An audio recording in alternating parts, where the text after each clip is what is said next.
5, 4, 3, 2. Here comes 1. Opener. Hey, Bart. I was hoping we could get an ETA of when you're gonna give up. How about now? I'll meet you on the corner of Ne and Ver.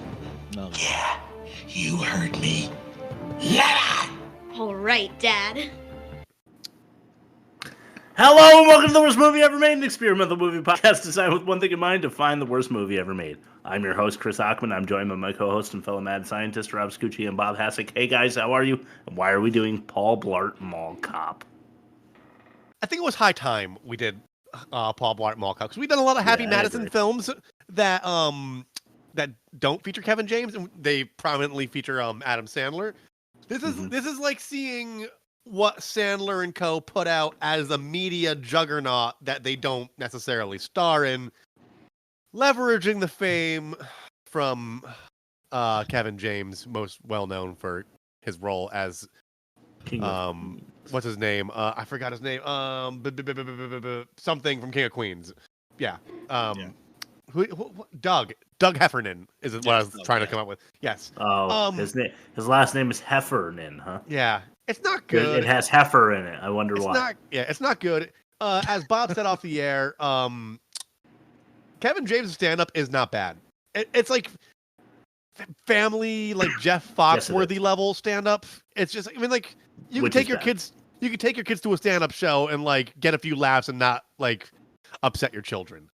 And King of Queens, I like King of Queens because Patton Oswalt and Jerry Stiller. But this is not it. Bob, how are you? Yeah, I was totally ready to defend this movie until I watched it again and I realized how mid it is. Like that's the perfect word. Like that word was invented for this movie. It's mid. This is my first time seeing it.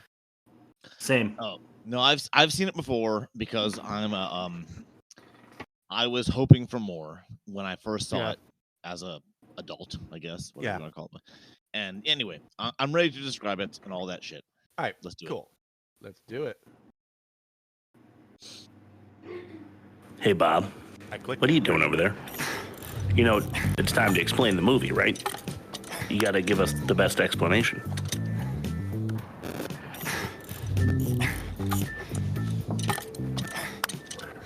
Bob? All right. Okay. All right, Rob, here we go. It's as you should have guessed, it's an F-word alliteration. Okay. Here we go. Fat fellow flunks a field test final, forcing the flabby fatso to fend off foes at a food court, flinging the fleshy full-figured fucker, fracturing fixtures and frontage. I almost got through that without laughing. Right.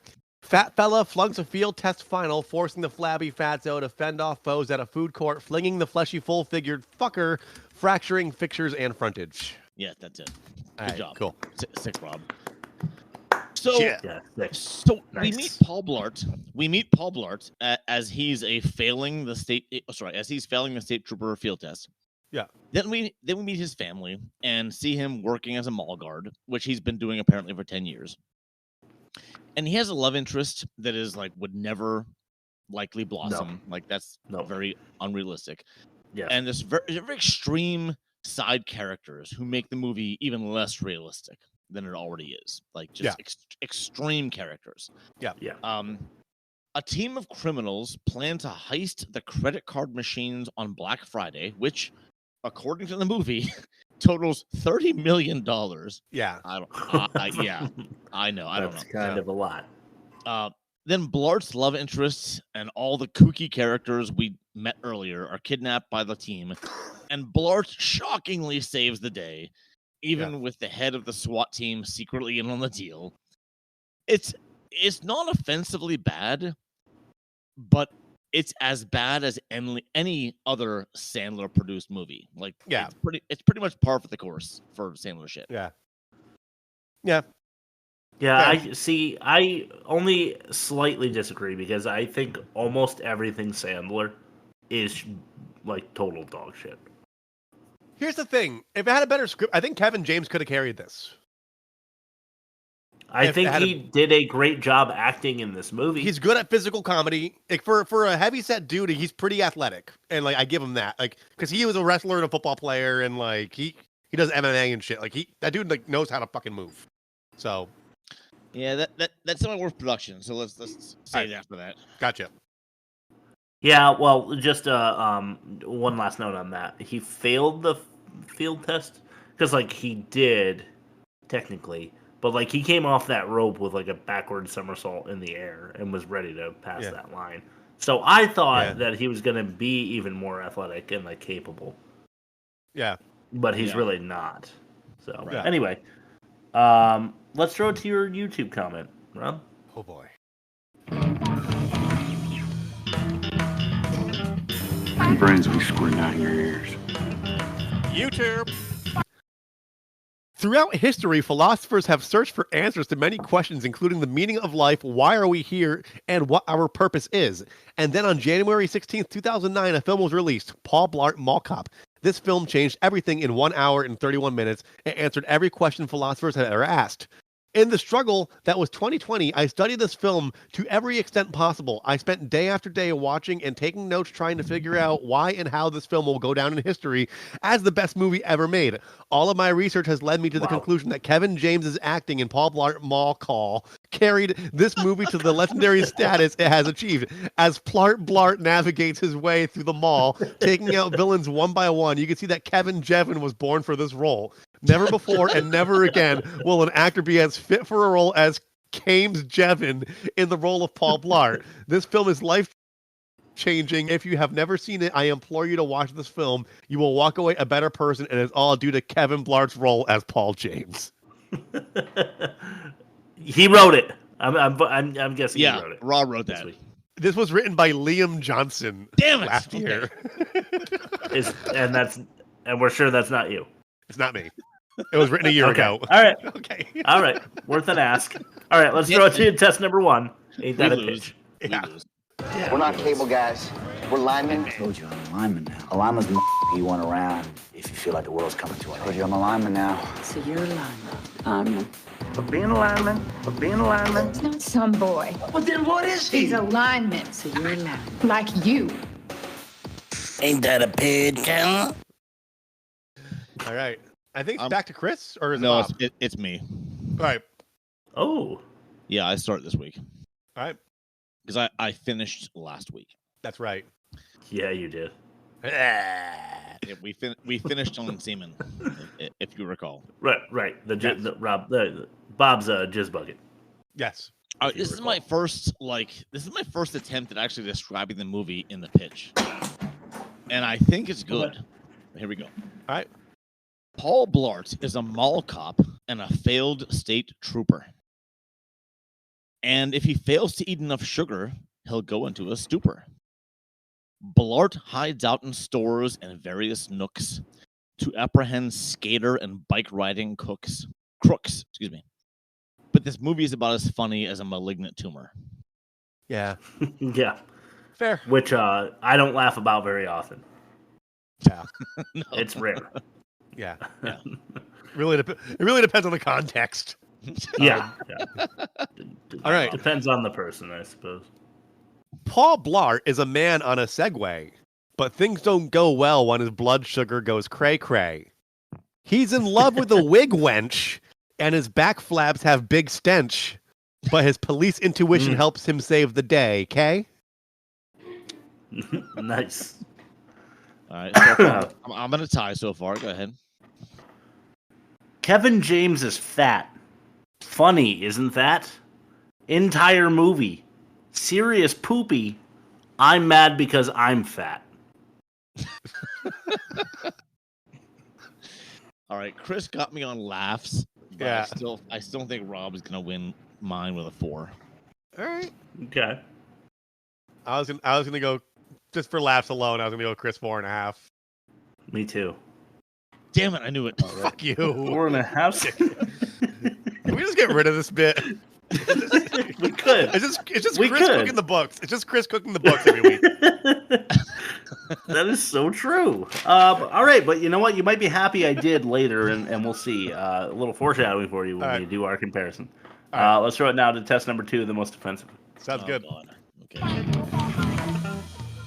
Us wrong?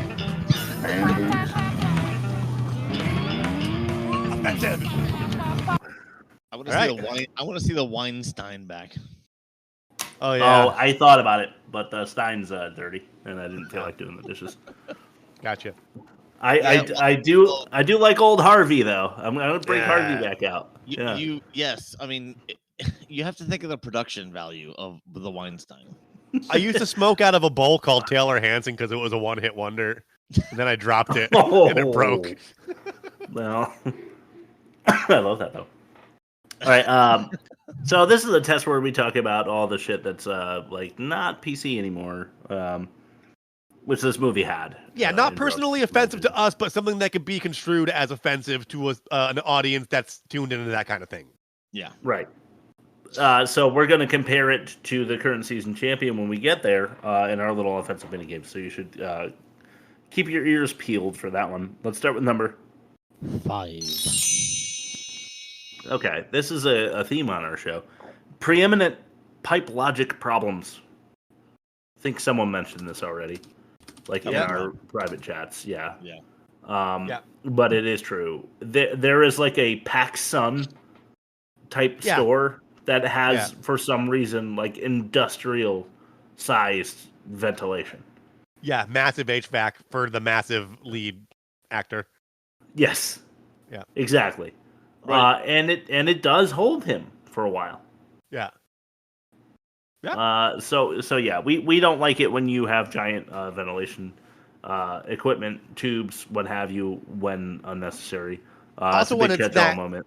When it's that clean too, it's like no, there's gonna be dust and mites and like all that shit. Like it's not gonna be brand new stainless steel. I was actually cleaning out. We had window air conditioners in our house, and I was Milo wanted me to put his back in to his room, and I'm like, listen, dude, I said some water came in, it got moldy, and I had to clean it out, and it was such a small amount of space. I like sliced my hand open. As you can see, just on the reaching back? in and cleaning the mold out. Like, you want to talk about like limited space? That was, Well, I'm sorry that happened to your hand.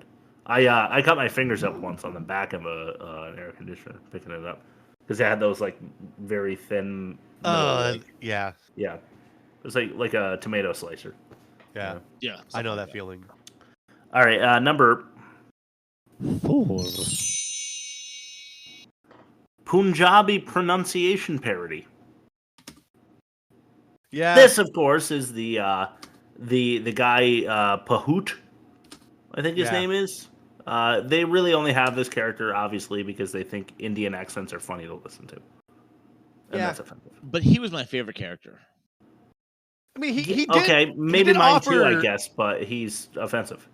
Yes, but he also it sucks because he's the one that offered like the only intel you needed to move it forward in tracking the cell phone as well. Right. Which you didn't need because you can just have Kevin James close enough with them. Yeah, that's true. Like that, he can just follow him. He doesn't really need the tracker.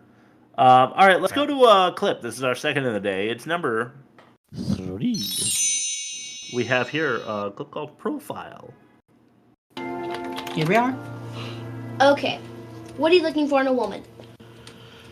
Well, your mother certainly had something special. Yeah, illegal immigrant status. She married you, got citizenship, and then she left us. It's not entirely true. We did have some good times back when she was still trying to trick me. Well, I hate that her. was a good line. You I shouldn't. like that line. She gave me you. She's still trying to trick me. I am pretty great. You are. You are. Okay, next question. Tell us about yourself. Oh, let's see. I know a lot about sharks. Oh, let me stop you right there. Well built and a great hugger. Awesome, Grandma. Not as awesome as this. Well, what are you doing? Beefing up your profile with that nifty video that you made a few years back. Oh, man, no.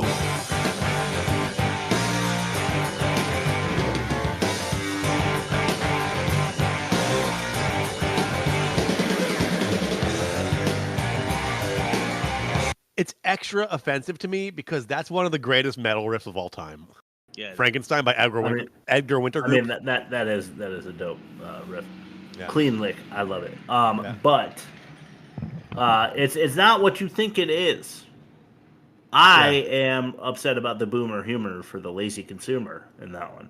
Ooh. Wow, that came off real nice. But what they could have done was make the mom funnier, way funnier. Yeah. I thought, like, you remember when the commercial came out where it was like a wall full of pictures and it was old ladies like talking as if they were in Facebook because they didn't understand how it worked. Yeah.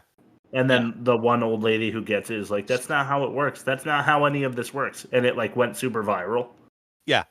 They should have done something like that with the mom where she was like completely clueless boomer. Yeah. And they didn't.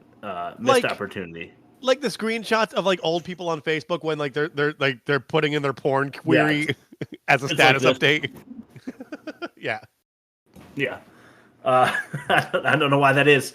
But if you're over 60 and you're on a Zoom call or something, it's a down angle up to your chin in the most unflattering way possible.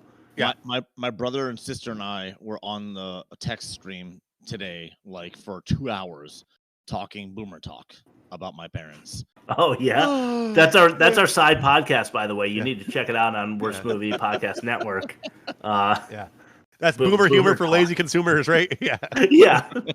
Boomer humor for the lazy consumer. Awesome profile and courage over there. Anyway, let's throw it over to number 2. This is the thing that you probably thought I was pointing out in the last clip, and it definitely was, and totally forgot and said it twice. Poking fun at single parent passed on by pudgy expat.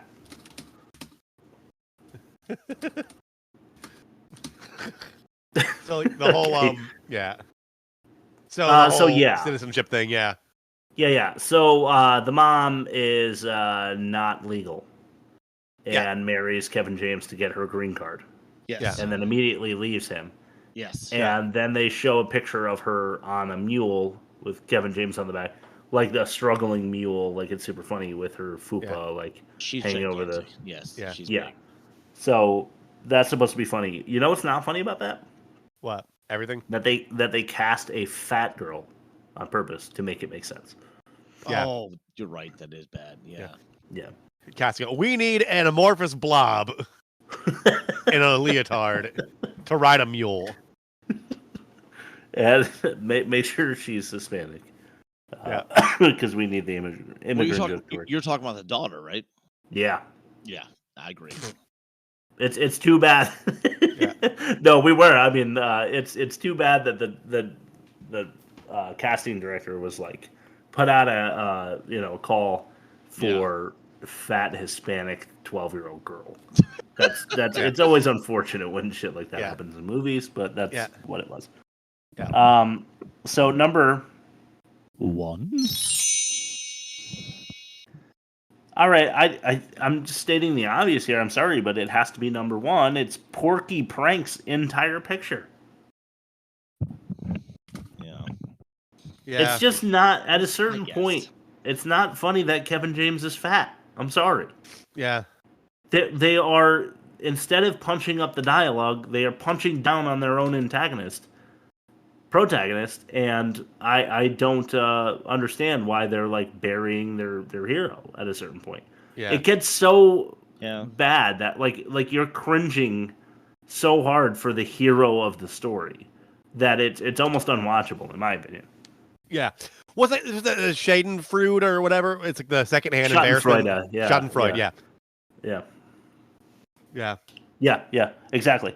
That's what this is. It's people like, hey, come watch this movie because it'll make you feel better about yourself because at least you're not this really fat guy who makes no money and his wife left him. Yeah. They're just like burying this dude into the dirt. And the fact that he like clumsies his way into a victory doesn't really redeem him.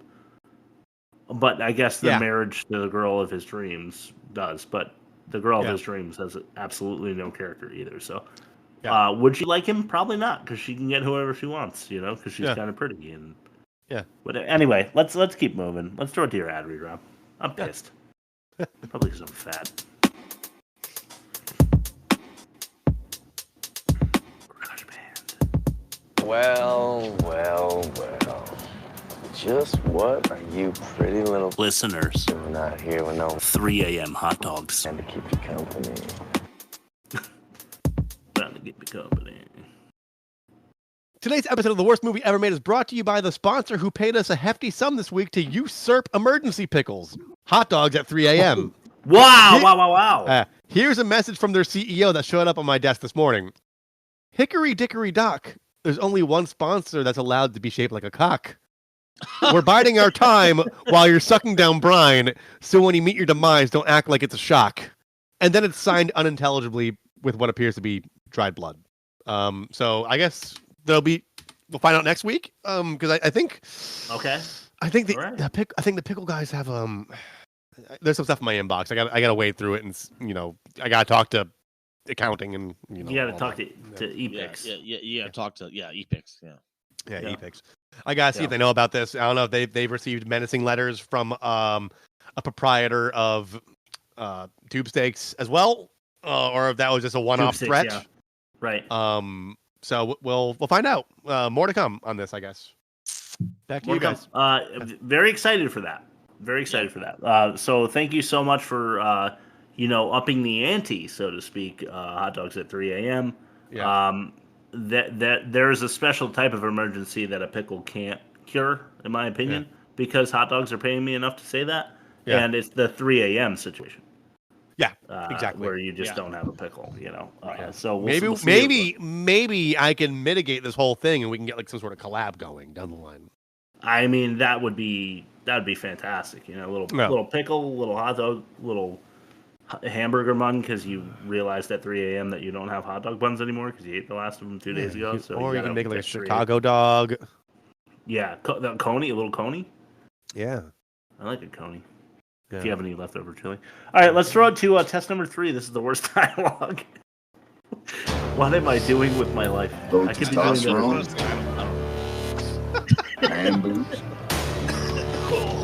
Those are the things they bring up when they can't think of anything else to say, because it's bad dialogue, and this is the worst dialogue. I need Harvey. Number 5. This is peanut butter pie. Sorry about the test, Dad. We all have our crosses to bear, sweetheart. Mine is named hypoglycemia. Well, that's why you always have to have sugar nearby. Are you going to have pie? Not tonight, Ma. I'm just kidding. Yeah, I'm going to want some pie. You. No, I meant now, Ma. Get the pie now. Oh, okay.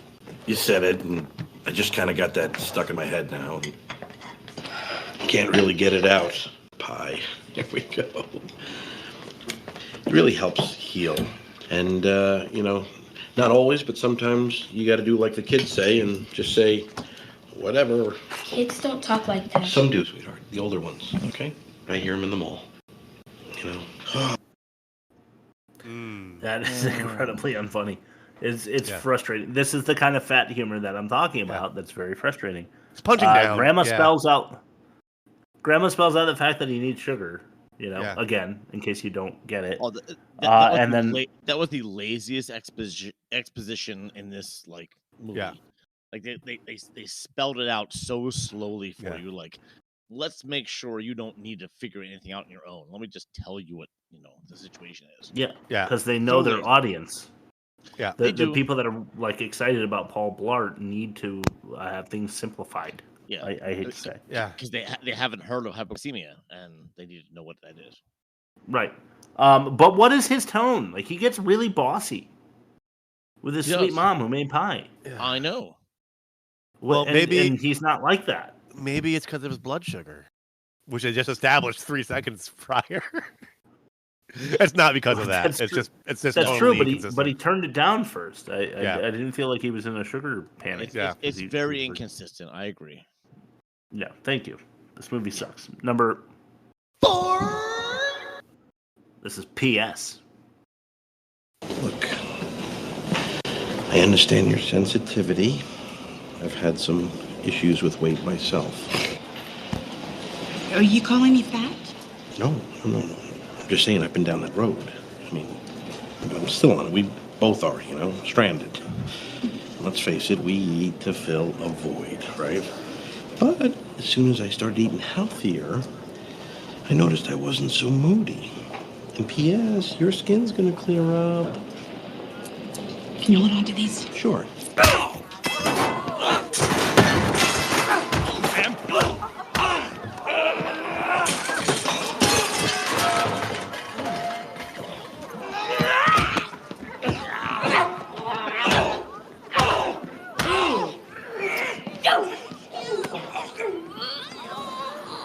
She's got tremendous upper body strength.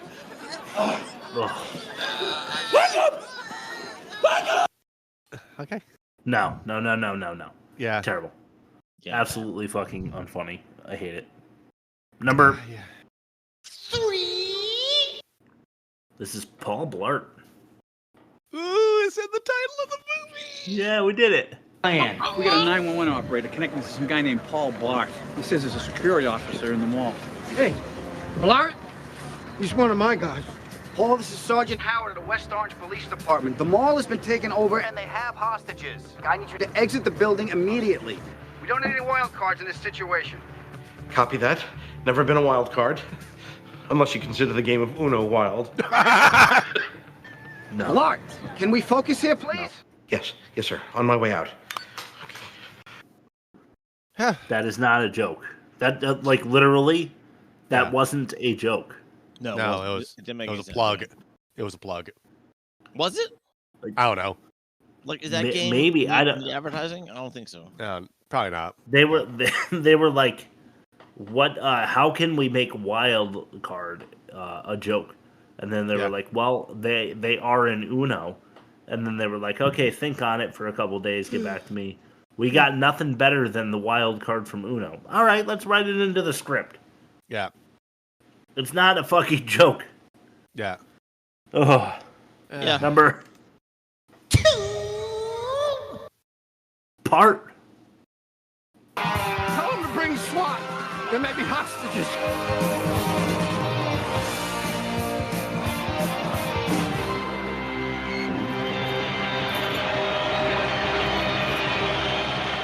What are you doing? Get down.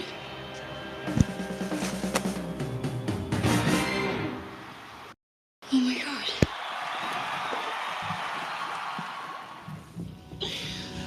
Oh, surprised? I know. But here's the craziest part. I'm the leader. More exposition. In case we didn't need that update. In case we needed that update, yeah. I'm the leader. Yeah. Okay. I mean,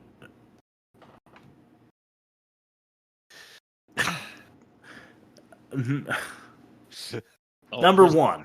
Oh shit. Okay. I am. I never heard of that.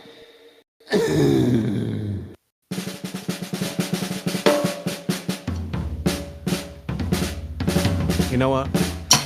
Fuck it. All right. It's like they get the nerdy guy, that was like learning from Paul Blart. Yeah. Wow, turns out he's the gang leader. Wow. But we don't know that. It's not obvious. Yeah. So they have to tell us. Yeah.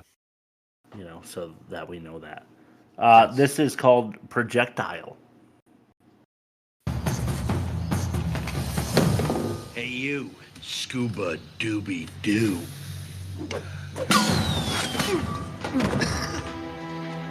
Okay. Give me a fucking break.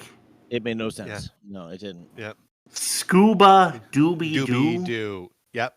Like Scooby Dooby Doo, but it's a scuba diver's tank. Yeah. So there's the joke. Yep. Okay. There you have it. It wouldn't knock him out by hitting him in the legs. True. Yeah, that's a good point. It might break his leg or something. It would just hurt bad. Yeah.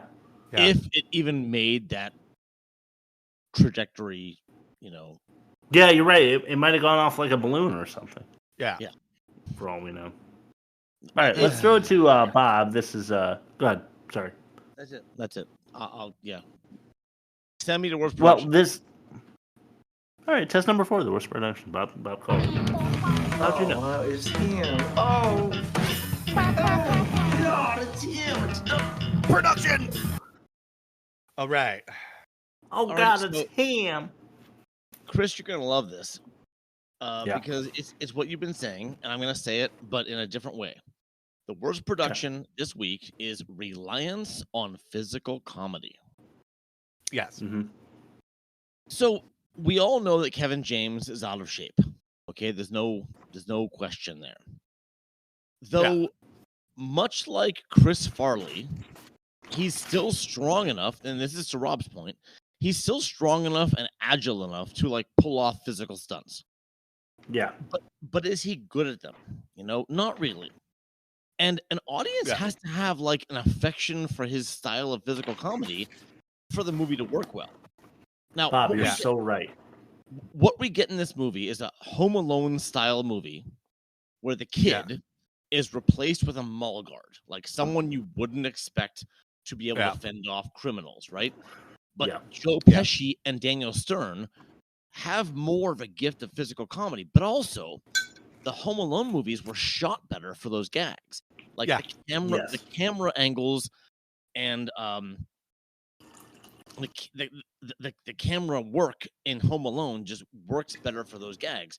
In this movie, the camera just lingers in one place while Kevin James moves embarrassingly and awkwardly from the side of the frame to the in other the background. side of the frame, and we're supposed to laugh or at least like want more, and we don't. No, we don't. When he's like approaching the bank where they're all being held, he's like, you see him like rolling and like hiding and rolling. Yeah. And that's supposed to be funny, and it's not. And if that worked, it'd be best production, and unfortunately, it is worst production. Yeah. That's my worst production. Reliance on physical comedy just doesn't work. All right. I agree. If it were Farley, the whole time he was like somersaulting and stuff, he would look like there was danger, and like he was trying to be sneaky or something. He'd be like roll and then head immediately up, or like he would be more like active. a one-sided war against a non-threatening antagonist. Exactly. Yeah, I'm gonna agree with Rob. Kevin James isn't bad at physical comedy. It's just not enough to carry a movie. It's just not enough. I guess it's. I don't know that he was like super good at it either.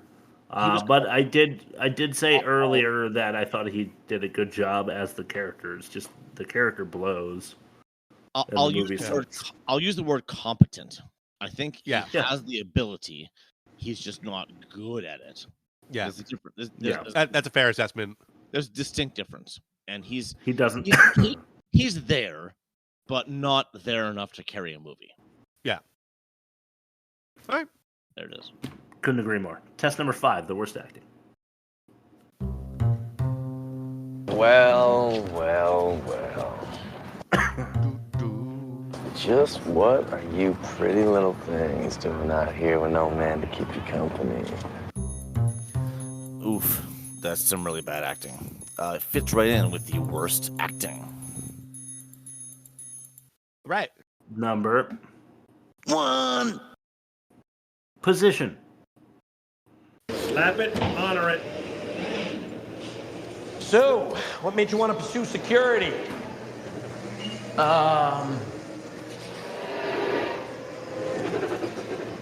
I never finished high school. This is all I could get. Yeah, I'm currently working on becoming a state trooper myself. Right now, I'm goose egg for 8, hypoglycemia.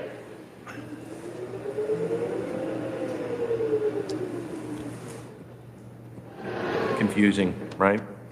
Cut yourself some slack. My first week riding on the job, I got lost behind the Sears. They found me later in the fetal position, sporting a full beard. I'm kidding. I can't grow a beard. My uncle can. Stay snug. There's nothing you can do with lines that bad, dude.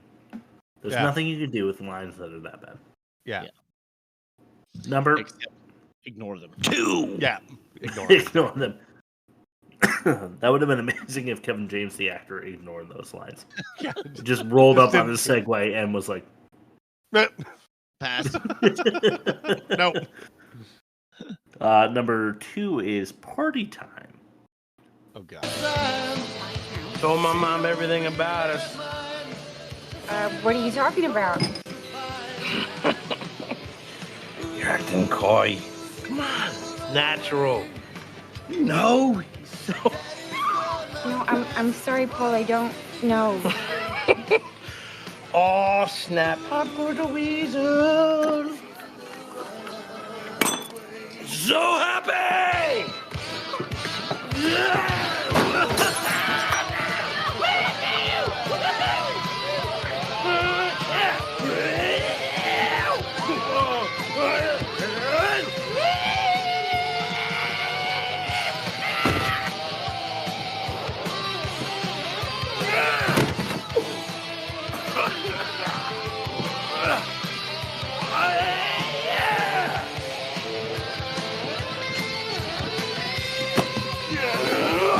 I believe in magic!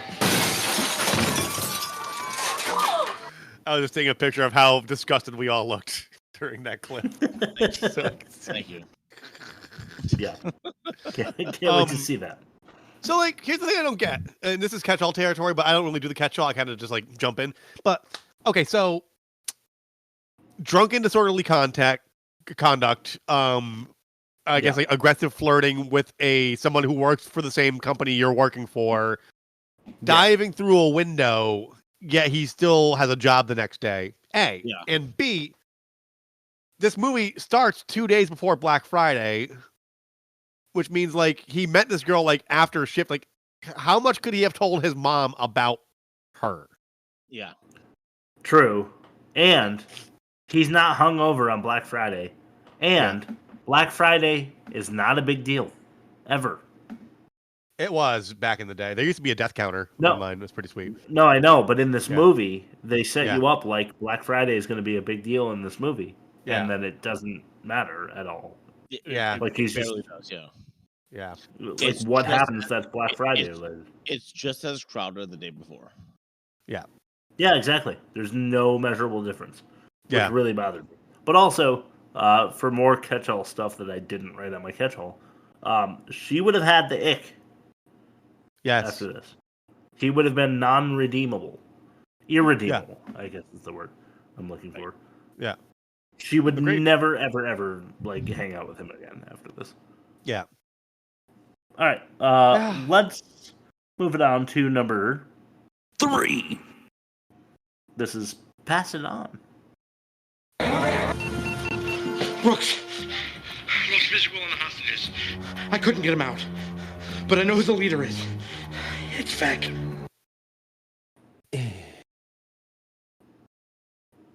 That's it. Yeah. Oh. It's Vec. Yeah. It is Vec. He's right. I don't know why I clipped that. Number 4.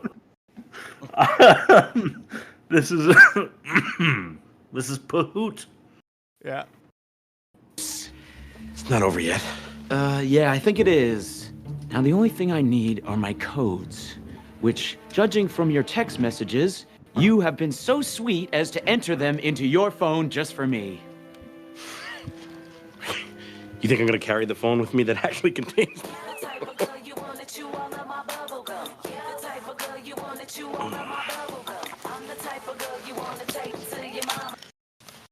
Yellow. Peanut, Blart, and jelly. What? What's up, man? So good to hear your voice. Yeah, it's good to hear your voice too, Pahud. Listen, I'm gonna have to call you back. What? When? I don't know when. I'll talk to you later. Okay, Paul, call me back. Call me back, Paul. All right. He looks directly into the camera. Yeah. Yeah. Does Pahud. Yeah. Just saying, can't do that. Yeah. It's a big problem. I forgive him. Yeah. I do not. Peanut, Blart, and jelly. I love Peanut, Blart, and jelly. I fucking love that. All right. I have a Y2K affection for Pahud. All right. Wow. That's fine. You like his Pahooders. I love how on this show my disproportionate love for Y2K is like now just like a colloquial phrase because of how unnecessary. You did get a very strange hard on from that movie. Yeah, I loved it. Bob and I cannot understand it. Yeah. Okay. Fine. No, we don't get it. You don't have to understand it. All I know is you're missing out. If I was to equate something to it, I do understand. Yeah. The level. I get it. Yeah. It's okay. So mine's like Margot Robbie. Bob's is Pahud, and Rob's is Y2K. Yeah. Perfect. For now, we'll see if it shifts. Yeah. For now. All right. Let's. I do also like dongs apparently. So. Oh. Well, I like dongs. Okay, going up. See, told you. Yeah. Let's throw to fact or no fact. Yeah. Let me tell you something. When Bob hits you with these facts, your brains will be squirting out your ears. This is fact or no fact.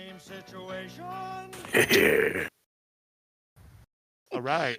I'm still laughing at the Grease 2 song. Oh, okay, yeah. All right, so this is Paul Blart Mall Cop, and I called this game Small Fart Appalling Flop. All right, Small Fart Paul Blart. That was a lot of work. Here we go. So this is again a game where you guys got to guess the lie out of 4 facts and 1 lie. Here we go. Okay, first one. This is the first movie ever released in January to gross over $100 million during its initial release. Okay, second one. Okay. The score over the opening credits is almost a direct plagiarism of the score to Con Air. Ooh. All right. Third one. This was originally written with Chris Farley in mind as the lead role, but after Farley's death, it was shelved for over a decade. Okay, fourth one. The karaoke singer is Kevin James' brother, comedian Gary Valentine. And the fifth one, Roger Ebert gave this movie 3 out of 4 stars, praising the film's wholesome comedy. Find a lie, dude. I'm gonna work backwards. Here's the thing with Ebert. He surprises me sometimes. He gave Major Pain like a 3.5 out of 4 because like the willingness to like lean into it that hard impressed him. So I can see him also because this movie wasn't kind of I mean, there was the punching down on like the heavy setness of it, but it was meant to be wholesome, I think. You've mentioned Major Pain an unusual amount of times in this podcast. Because I really want to watch it on the show. And it's the one because example. Every time he thinks of the movie, there's a major pain in his crotch because his pants aren't loose enough. ripping from my rock hard. Anyway, sorry. Crowbar boner. Y2K style. Karaoke singer is James' brother Gary Valentine. I mean, I don't know anything about him or his family, possibly. Originally written with Farley. I was thinking, because it didn't dawn on me until watching this. Like, Kevin James certainly does seem like a Chris Farley surrogate to fill the void in Sandler's life because they were like best friends, right? So I could see that. It's like the living not as funny version. Damn, dude. If you just said what you said to Kevin James's face, he might have a mental breakdown. Probably. It's Adam Sandler's silver medal. Yeah. Exactly. Score. Dude. Honestly, I don't remember the score to Con Air. I don't. But it was pretty whimsical. Yeah. First movie ever released in January. I know it grossed over 100 million. It made like 180 or 190 or something, I think. I do remember that because something like that. But I don't know if it came out in January, and I don't know if it's the first of its kind to do that. So it's like there's variables in that point you're making that may make it not factual. But I'm going to say that it wasn't written with Farley in mind, but since it's all on our mind, that seems like the obvious one. So I'm going to say number 3 is the lie. That was mine. You know, I couldn't picture Chris Farley on a Segway. I don't know why. I don't know. It's just It's one of those things where like Farley, when he died, they would have had to shelve it for like 6 years or 7 years or something before they started filming it, and that's why I didn't love that fact. But yeah.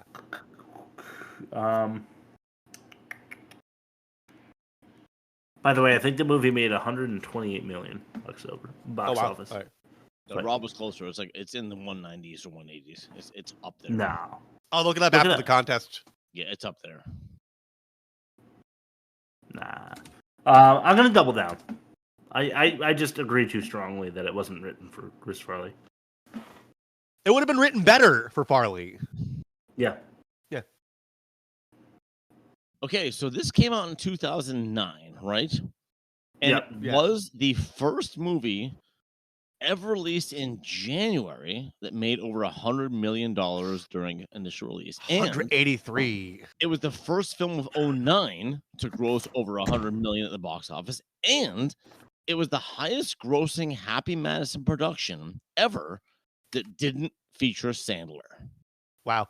That still holds the record for the highest grossing that didn't feature Adam Sandler. Yeah. The score is almost a direct plagiarism of Trevor Rabin's and Mark Mancina's score to Con Air in 1997. All right. All right.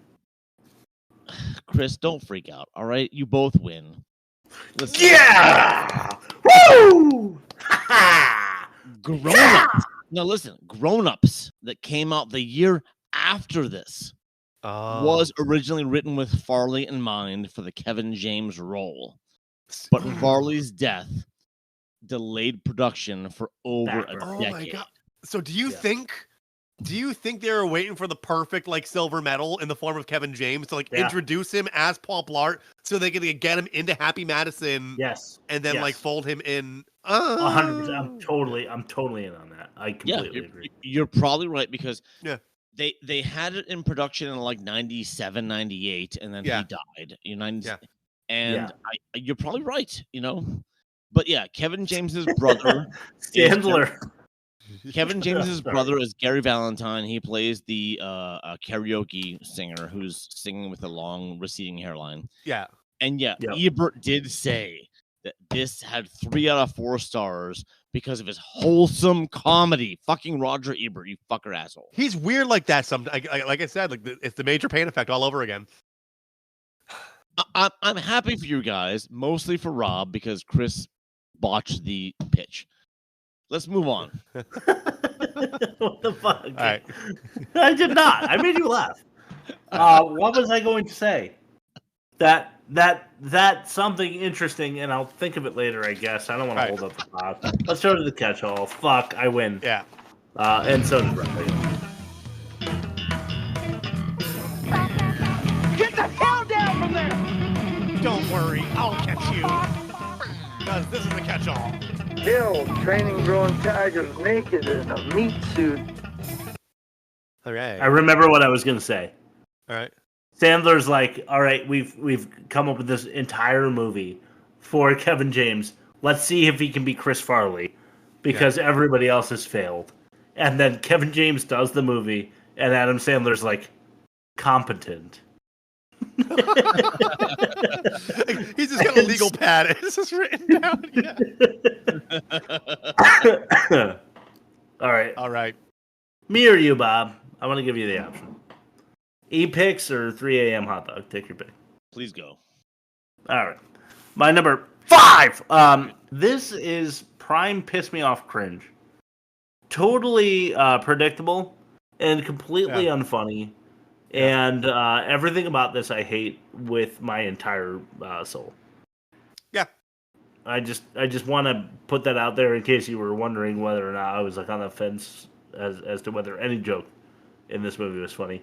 No, I'm not. I hated every second. Normally, I try to find a redeeming quality in like everything we watch, and this one doesn't really have any. No. No. I agree. It's shameful.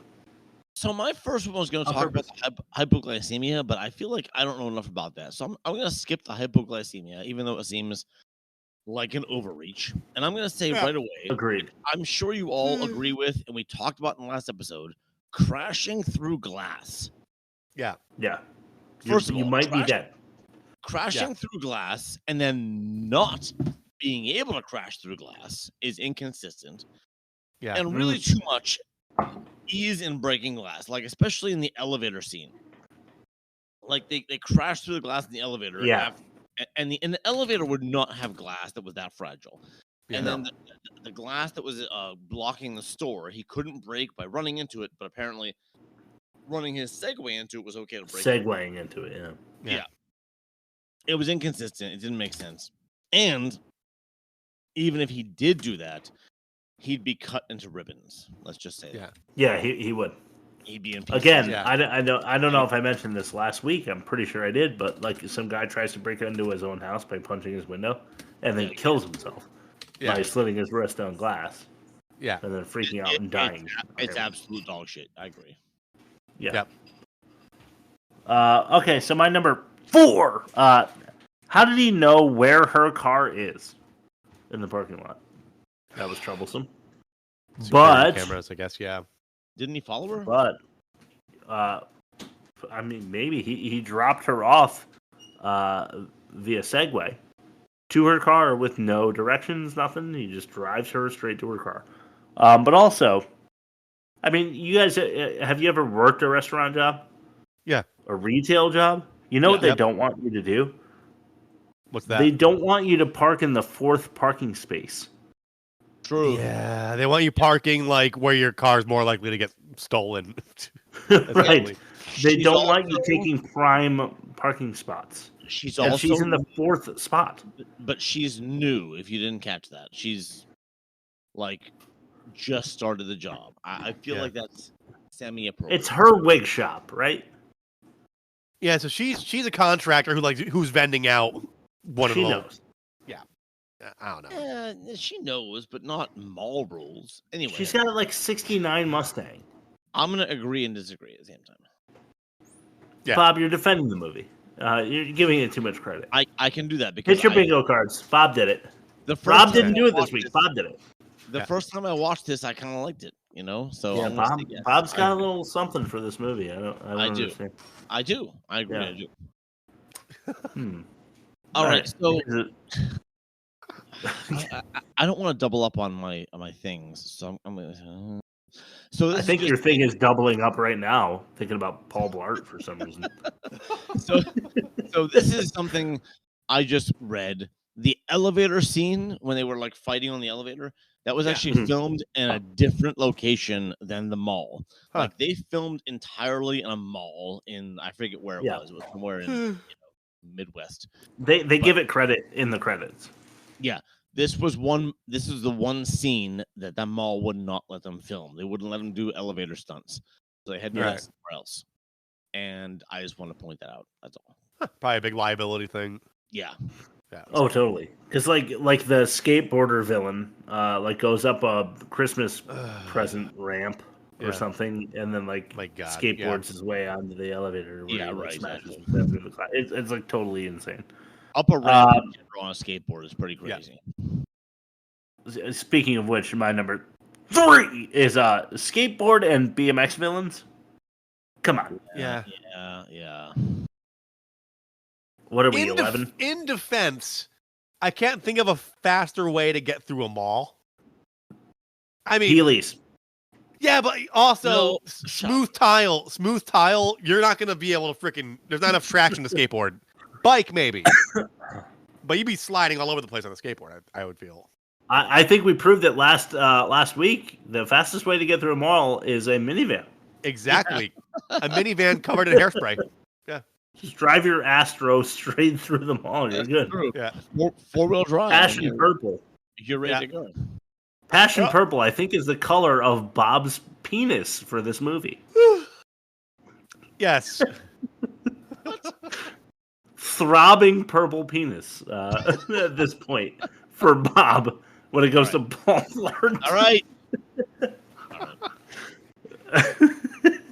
All right, so my next one is that him memorizing all those phone numbers is illogical. Like, no shit. Every cell phone call he did was like super quick. It didn't have like a delay for like someone answering, or dialing or anything. It was just like he opened the phone and suddenly he was talking to the person and he closed the phone. True. Like, it was completely logical. It didn't make any sense. Okay, Bob. Yeah. Let me challenge you. You're the math teacher. What was Amy's phone number? 555 something. That's all I remember is the 555. Because 555-0178 is my guess. It does serve a purpose, though. I have my outline, which is my revised version. It doesn't have notes. Yeah. This is all sensible stuff.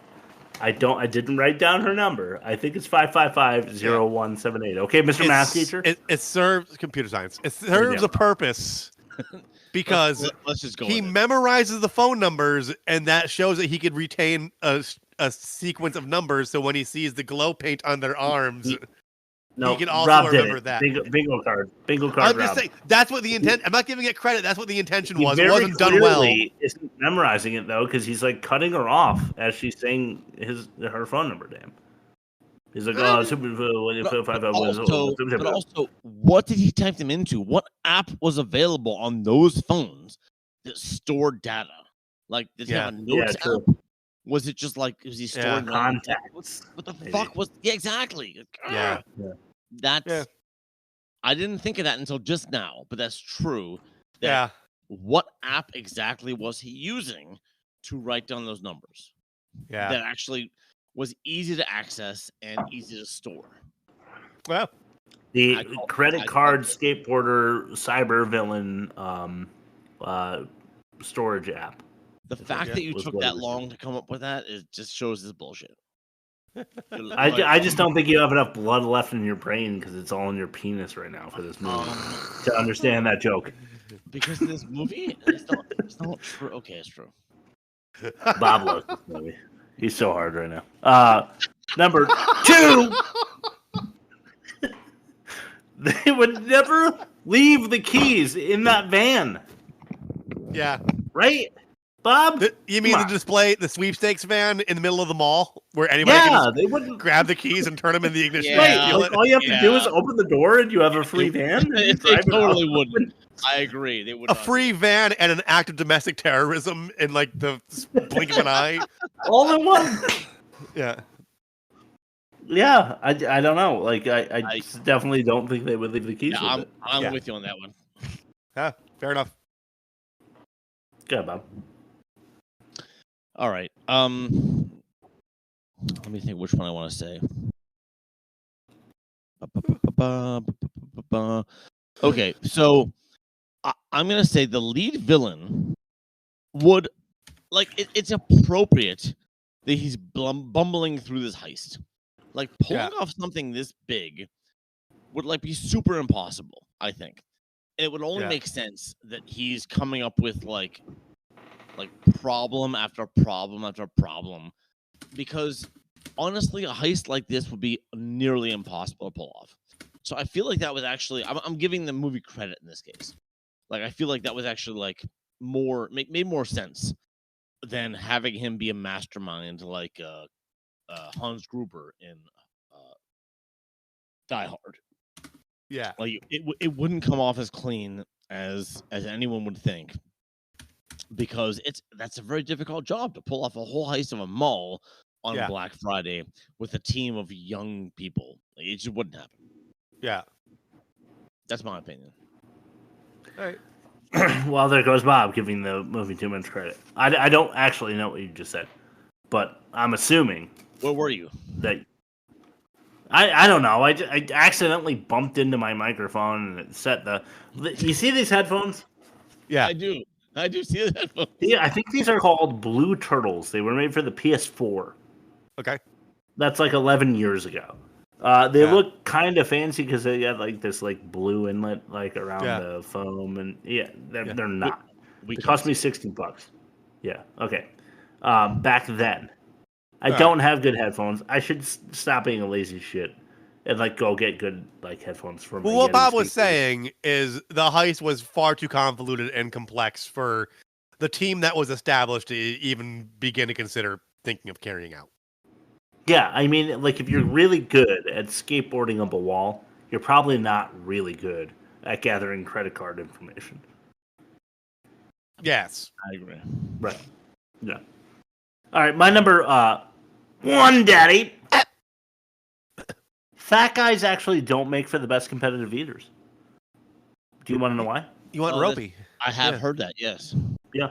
The belt of fat over their stomach actually prevents their it constricts stomach right? from stretching to the optimal amount necessary for competitive eating. So that's not a fact, that is theorized. But if you do look at competitive eaters, they tend to not be like 500-pounders. But they're usually like pretty skinny. Yeah. But look at his competition. He was in no better shape. Yeah. No, the guy he was up against was even fatter. But that's the point. Like the two guys trying to eat the like giant 1 pound nacho plate that I could eat, no problem. Yeah. Were like super fat guys. Sidebar comment: have any of you guys ever like just thought of like finding a lower stakes eating challenge and just doing it for free meal in like $50? I had a friend who did used to do that. Yeah. And he did like, okay. Oh, you got to eat 50 wings. I'm like, okay, and you'll pay me $100. Done. Yeah, an hour. I have an hour. Okay. Here's the sad addendum. He passed away due to heart failure. Okay. Which is probably that's exactly what you would assume. Which is probably associated with his competitive eating. And I feel bad saying that, but at the same time, I'm glad I never tried doing any of it. Because it's probably going to end in a bad way. Anyway. Yeah. My last That's the one, truth. I have a few. I'm going to try to like condense them into one. All right. Originally, there was going to be a scene at the end where Amy would escape Vec by stabbing him in the leg with a pen that she got from the pen salesman. The douchey guy. But it was ultimately cut because it was too violent, right? Yeah. Okay. The Victoria's Secret cashier was Adam Sandler's wife. That was just an aside. Here's the one I wanted to end with. There was during filming, the film crew would allow Kevin James's wife, who was like this super smoking Hispanic actress, they'd let her and her kids go shopping in the mall while they filmed, while Kevin James was doing his work, and that actually is a fact. Like they did that. But anyway, like for whatever they wanted because they could afford anything. Because Kevin James made like $10 million on this movie. Yes, but also I think she made money as a model / actress as well. But also like, I think it was kind of like the mall was like completely like bought from the movies. So like whatever, do whatever you want. I understand that life. I'm like pulling in like 5 digits, like everybody else. Yeah.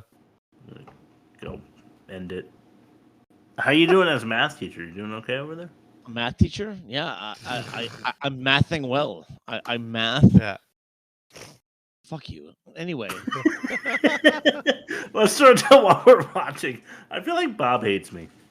He's lineman. Told you I'm a lineman now. Lineman. We're not cable guys. We're linemen. He's a lineman, like you. Okay, I need to watch something else. This is what we're watching. Yep. Let's see who I visit this summer and who I don't visit this summer. Do I want to get sick? Fuck, man. Or do I want to get sick? That's basically that's a long and short of it. Yeah, one or the other. Do you want my kid's sickness or do you want Rob's? Yeah. Who's more sick more often? I think it's Rob. I think Chris wins. I think it's Rob. I think this is I think this is the third win for Chris today. I'm gonna just drop that. But Chris is sick pretty often, though. I'll have to say. Yeah, it's true. I mean, it's just that age with kids, man. Like it's like a 4-year belt of just like not enjoying being alive. But Chris works out of the house where Rob works in the house, so Rob gets sick more often. Yeah. Yeah, it's true. Yeah, that's true.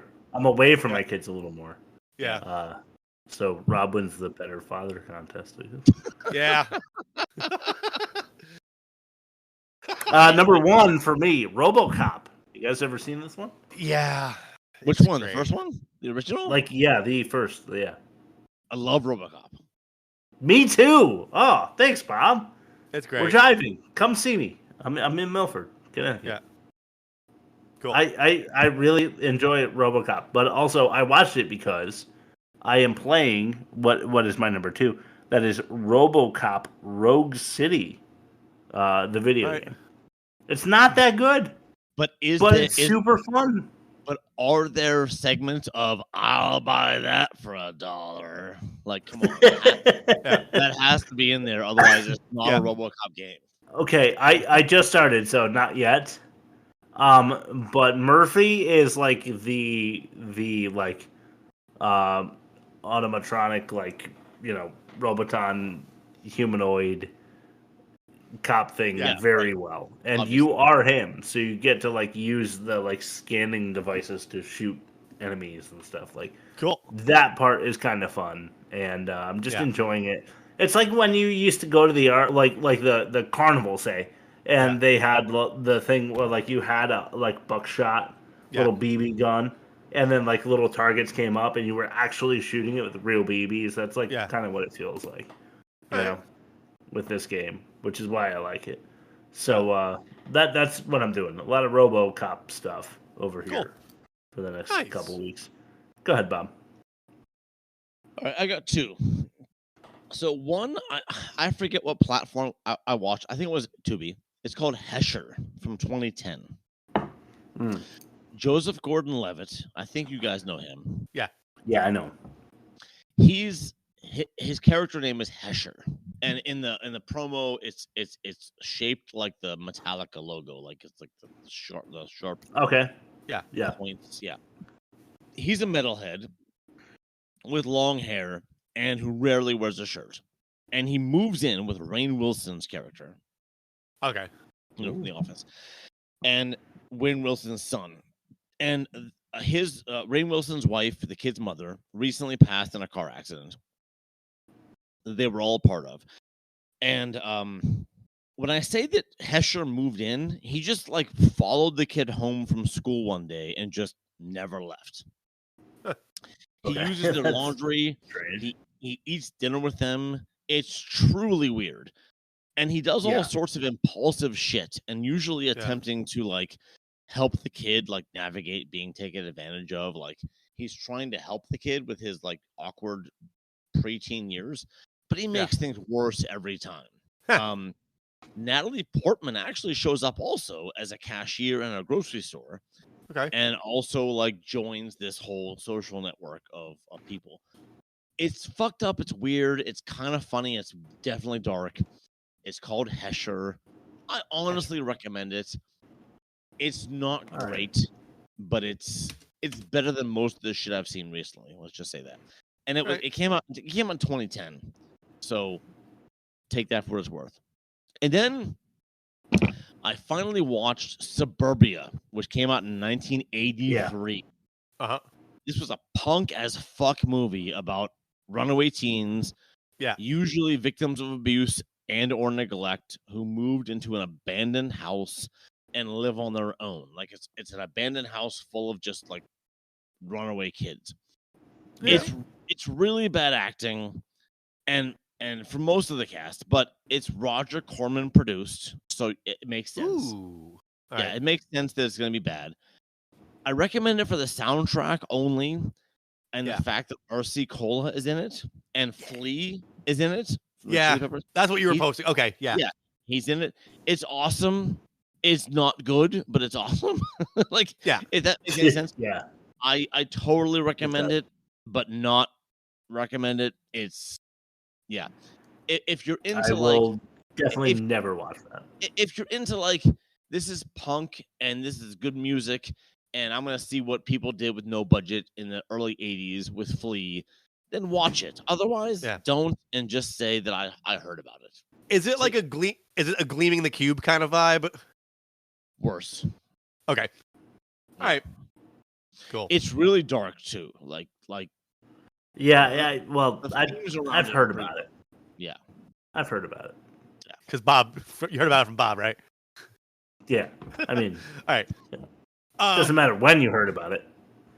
I had a crazy week. So, hospital stuff with my wife. My wife had an eardrum transplanted into her ear, and the recovery that comes along with that. She's doing great, but it was a long road.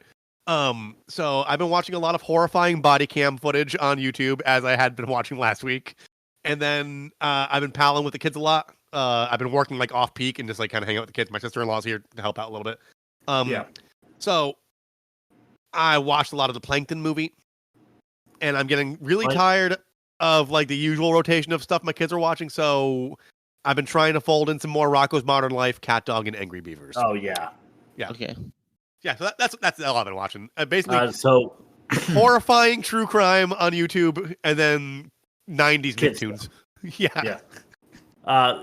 My 6-year-old loves when we do the Rocco. Yeah. Very expensive, Rocco. Like we do the like. Yeah. Oh yeah, Rocco. Hey, you know. You want to hear a disturbing impersonation? Yeah. Ed, come to bed. Not now, Beverly. Not now, Beverly. When I project better, when my kids are sleeping, I can do it better. But that's yeah. You dip it in. Yeah. You wash it. I'm lost. Yeah. Oh, Rocko's Modern Life is like I'll send you some. I'll put some stuff on my personal Google Drive for you, Bob. Because I know the show. I just have never seen it. So it's different generation. It was like the next. It was between like the wave of Nickelodeon and MTV you grew up with, and like the one we did. It was like the drop off from Ren and Stimpy to like more tame kids cartoons. It's in the same wheelhouse as like the Ren and Stimpy stuff. I get SpongeBob too. Yeah. Yeah, Ren and Stimpy was a big deal for me. Yeah. Yeah. Rob, Jesus Christ.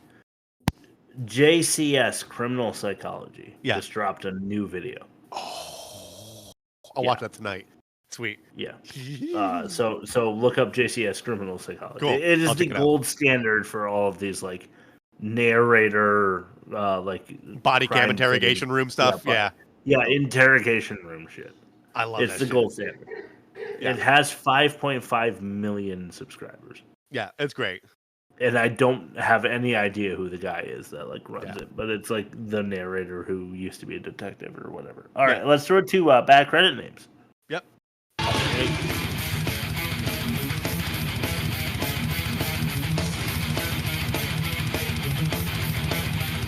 Laddie Watto, Lukey Barker, Beth Boyd, Gino Falsetto, Boss Rootin. Is Boss Rootin in this? Boss Rootin is literally in this movie. I also really like Gino Falsetto. Was that Ben or Luke? That was Luke. All right. Yeah.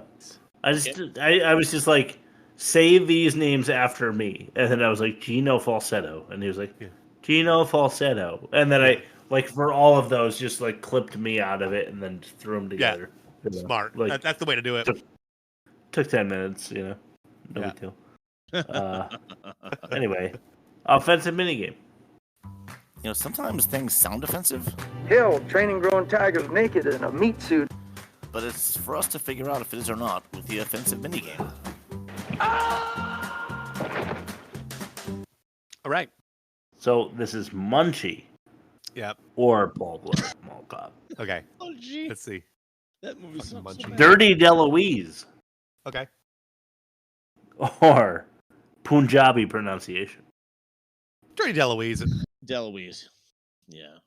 Dirty Deloise. Punjabi was appropriate. Yeah, but because Deloise is it was like pedophilia that transcends centuries. Right. Yeah, but Bob's got like a Pahud bazooka going on over there. You know what? Pahud bazooka. So so of course he wouldn't find the Indian accent upsetting in any way. Firing Squad family film or Pudgy expat parting. Okay, I get that now. Yeah, Pudgy. Pudgy. Oh, okay, Pudgy. 1-1. Porky pranks or mustache mother makeout.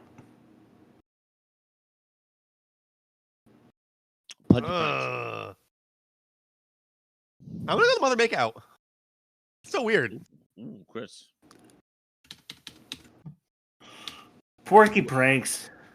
Fucking hated how much fat there was in this movie. Yeah, they should have trimmed some of it, so to speak. So much fat. It was just fat on fat on fat on fat. Fat on fat violence. fat. Yeah. Okay, well now we have the results, so let's throw it to the movie comparison. Yeah. Okay. This is ridiculous. I'm sorry, guys. I think it's time to compare the movies and get the hell out of here. We've been through enough. Your hips cut out because your knees are too close to the pole. Y'all learned that on the first day. Fuck you. Munchie or Paul Blart Mall Cop. Yeah. Bob, you had a 4.5 for Munchie. Yes. Nice pitch. Well, Chris had a 4.5. So it's a wash. Okay. Yeah, but I won 3 things this episode. Yeah, but no one cares but you. You want to like make that like that is a wash. Let's move on. But 3 wins this episode. I'm just saying, like, okay, we'll go to offensive. Paul Blart Mall Cop was that one. It did apparently. Yeah. But I did have 3 wins this episode. The fat dialogue. Chris, I'm gonna whip my penis out and I'm gonna piss on my router and end the show. Drop it with the wins. All right, fair enough. I would like to see that. I want to know what you're packing. Just as a friend. Bob's is like 3 feet long at this point. We've just been talking about Paul Blart for too long. I got. Anyway, we'll talk about that off air. Okay. What are we going to talk about off air? Bob's penis, apparently. Apparently, I have external interest in my interest. Good. No, that's wonderful. I'm happy about it. I want to talk about it. Let's finish up this pod and then we'll talk about all that. All right. Dialogue. What's worse? Munchie. Yeah, I'm gonna go Munchie. I'm going Munchie the rest of the tests. It's worse production. It's worse. Low budget things or reliance on physical comedy. Yeah, just count me on Munchie for rest. Yeah, acting. Yeah, you're right. Munchie's worse for acting. Well, we don't have a demerit for Paul Blart. Sandler silver medal. Yeah, Sandler silver medal. Perfect. I love that. Yeah, good job, Rob. Thank you. That's a win, right? Is that a win? Does that offset one of Chris's wins? Yeah, sure, but I still have more of this episode. Not worried about it. I hope so. Sorry, Chris. Non-moving mouth or Sandler silver medal? Sandler. Wow. Yeah. Fuck. What do we do here? Because this whole movie was a proof of concept to be able to do grown-ups. They didn't even want to do Paul Blart. And then they're like, we got to do a second because it did so well commercially.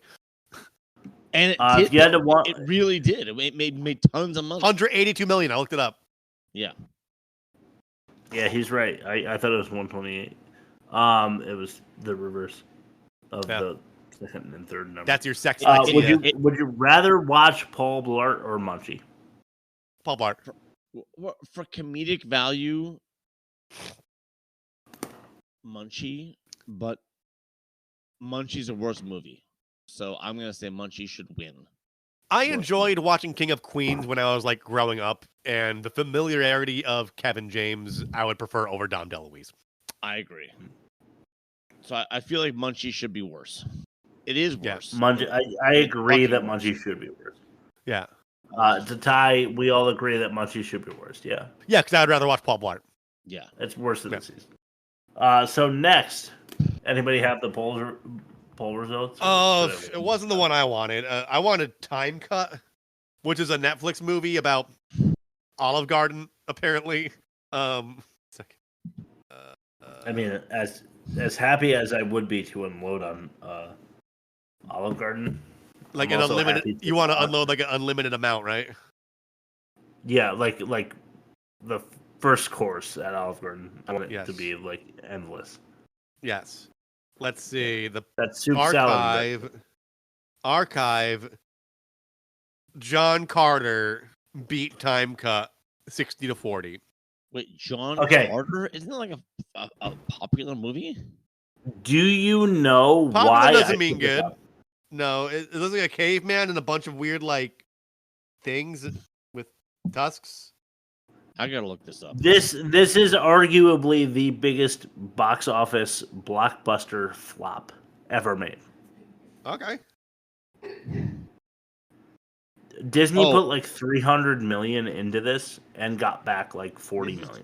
2012, John Carter. Okay. Yeah. Look up box office. Who's the star? Taylor Kitsch? Yeah, well, guess what? He never went on to do anything. You know why? Right. Because this movie was a huge blockbuster movie, and it flopped so hard that his career. And apparently, the sequel came out this year. What the fuck? Yeah. So 2012. This is the biggest box office disaster ever. So it did gross That's nearly why 300 million, but once you factor in like the marketing and eventually. Yeah. I'm downloading a copy right now. We'll see if it comes through. Okay. It should. It's old enough, I think. But yeah, Disney poured a lot of money into this movie, and nobody went and watched it. Yeah. Like nobody wanted to see it. Yeah. And once you get to that budget, you got like 3x the production cost to like break even. So you gotta make close to $1 billion basically to actually be a success. Right. And they didn't come close. Okay. So John Carter, cool. I've been and watched this one. Can't wait. If you've been like an avid fan of this show, then you know that I put this up before, but it was like 156 weeks. Yeah, 156 weeks ago. Okay. Cool. John Carter. Rob, why don't you plug us and then throw it to Bob for his totally unexpected last word.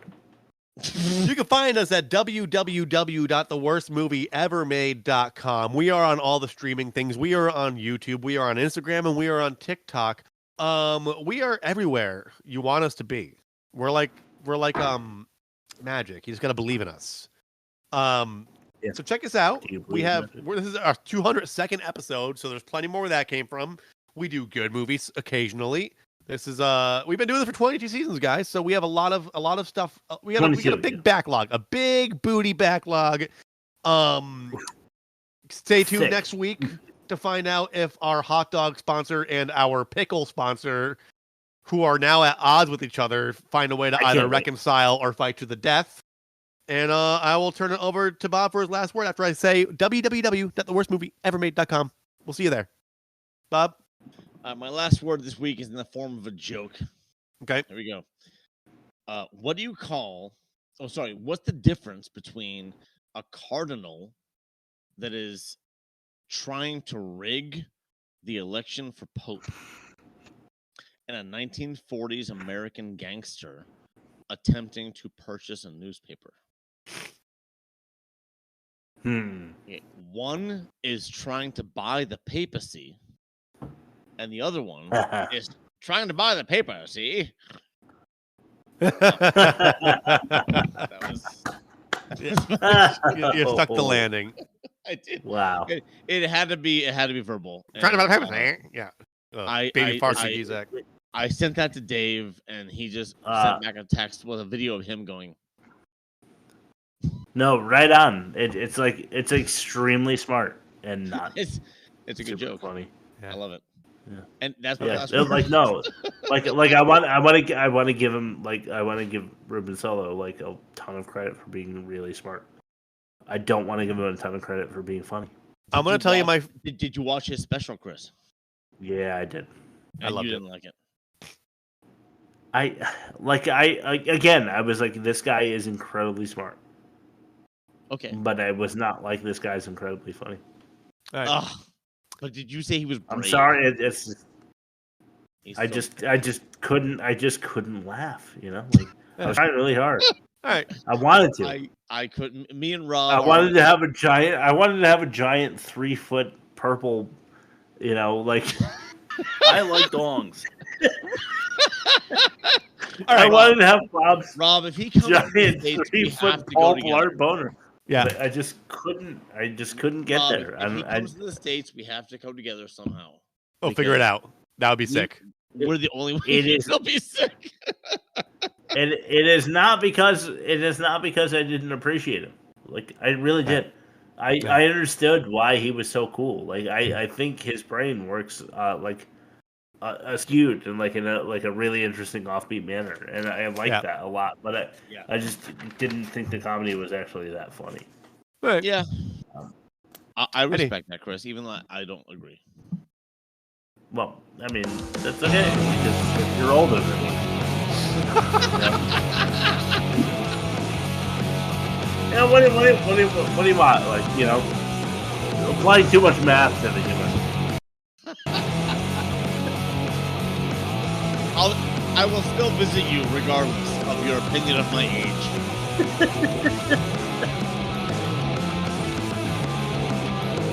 I'll have you know that I was telling Aaron that I thought you were an attractive fellow.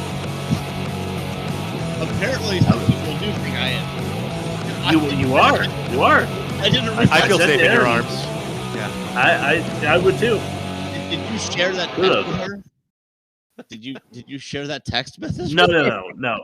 But no. My confidence in these matters would never be breached. So I was telling Aaron that I thought Bob was kind of a good-looking guy. She's right there. Aaron, do I think Bob's good-looking? Yeah, you do. I'm getting Jelly School out of here. He knows too much. Bye, Jelly School. Anyway.